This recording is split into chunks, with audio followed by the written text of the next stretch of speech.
Carenza di personale e di risorse per far fronte alle crescenti richieste di una popolazione sempre più anziana, problemi che mettono in difficoltà le amministrazioni comunali, soprattutto quelle più piccole. Per dare risposte e sostegno, ANCI ha avviato un progetto rivolto ai comuni fino ai 5.000 abitanti, presentato a Cison di Valmarino.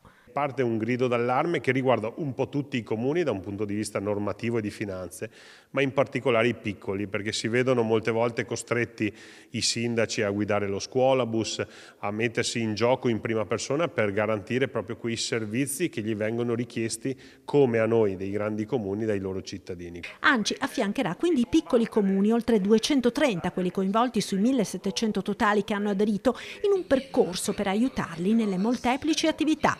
Pensiamo per esempio agli appalti su cui i piccoli comuni sono ovviamente in difficoltà, ma anche al bilancio, alla riscossione dei tributi. Ecco, l'idea è che l'associazione dei comuni affianchi le piccole realtà e i piccoli comuni in un percorso per accrescere le competenze, ma anche proprio per aiutarli a fare queste attività. Un progetto che vede l'avvio in 2 realtà del Vicentino.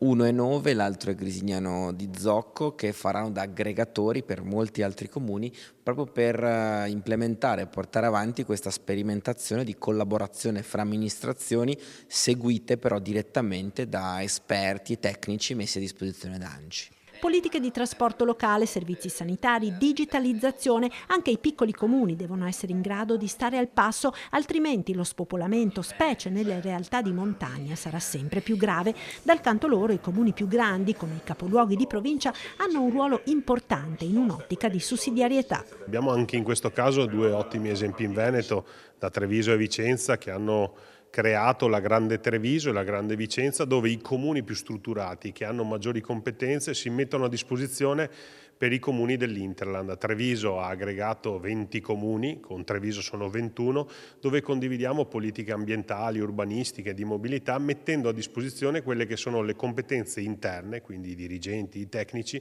che i comuni magari della prima cerchia periferica della città potrebbero non avere a causa di tutti i problemi che sono stati citati oggi.